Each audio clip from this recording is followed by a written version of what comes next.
Once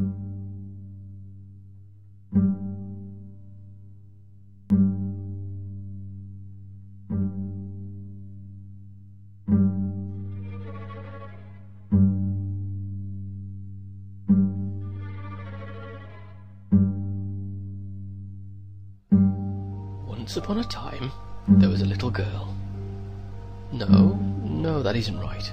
You see, it wasn't just any time, and this wasn't just any little girl. This story is about Emmeline, and it all happened a long time ago in a town that doesn't exist. At least, not anymore. Emmeline was 3, the only child of a curator and a soprano. She had everything a child could want, but there was one problem. Emmeline had been forgotten by absolutely everyone. Mummy and Daddy were always preoccupied with the business of the day. The servants complained that she was underfoot. Even the postman, who brought letters that often made Daddy frown, never brought any letters for little Emmeline. There were no hugs, no bedtime stories, only a growing mountain of cold, lifeless toys who could not scare away closet monsters or admire her drawings, or more importantly, love her back. Emmeline tried her best to be a good little girl. Then she tried very hard to be a not-so-good little girl. Either way, no one was paying attention. There was nothing she could do.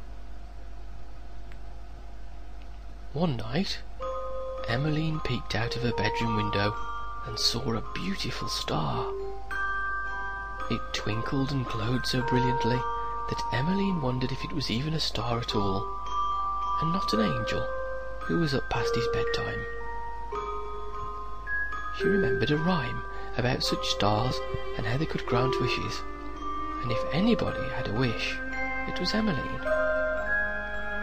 Emmeline closed her eyes and wished with all her might. She wished for a friend who could play with her and help her reach tall things, and protect her from the creatures in the shadows and never, ever, ever leave. Stars don't grant wishes for everyone, mind you, but few children have ever wished for anything so dearly as little Emmeline. "Please," she begged, "please." And at the exact stroke of midnight, or perhaps a few seconds before, depending upon the clock, Emmeline's wish came true. Oh, he was a delightful friend. They drew pretty pictures together and made up stories. They even had tea parties and built pillow forts. Emmeline named him Mr. Creasle, because it sounded right, and he was her special secret. Mr. Creasle was great fun for a while, but after a time it seemed there was something missing. He was certainly the best friend she'd ever had, but only because she'd wanted him to be. He did everything she asked, but nothing more. He couldn't even love her on his own. This thought made Emmeline very sad. Then came the sound of cheering from the parlour, and soon after, the news. "Oh, isn't it wonderful, Emmeline?" said one of the maids, who never usually said anything to her. "Your mother is going to have a baby. You'll have a baby sister one day. Won't that be nice?" With that, the maid was gone as quickly as she'd come. Emmeline turned to Mr. Creasle, who, after considering the proper response, chose to frown. No, this was not wonderful. Not at all. This was the final straw, and Emmeline would not stand for it. With her fists clenched at her sides, and her face scarlet with rage, she opened her mouth and screamed. How dare they replace her with a new child? How dare they love another little girl? Emmeline screamed and screamed and couldn't stop screaming, and as she screamed, Mr. Creasle absorbed her wrath and began to grow.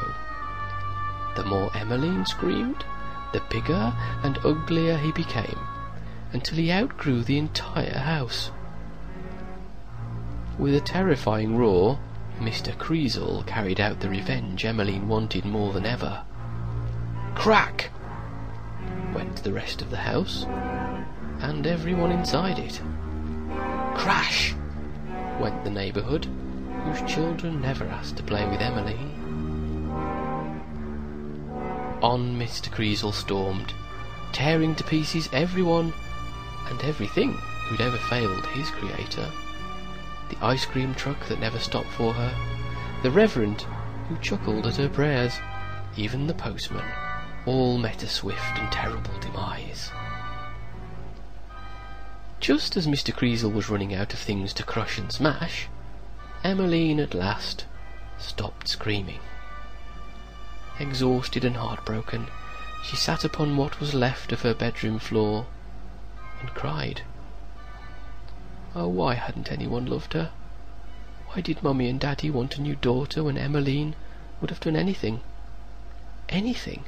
for a simple hug, a kiss on the forehead, even a good scolding? But everyone was gone. Who would love her now? Lighting up the night sky was the very star upon which he'd wished not so very long ago.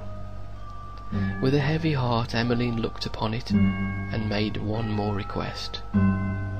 She closed her eyes and wished with all her might. And at the exact stroke of midnight, or perhaps a few seconds before, Emmeline's wish came true. Like a ghostly light, she began to fade until there was nothing left. Neither she nor Mr. Creasle were ever seen again. Sometimes, on a dark night, when the stars are bright, if you're very still and very quiet, you can almost hear a tiny voice. Please, please, whispers the wind, forever echoing the one wish of a little girl who was forgotten by absolutely everyone.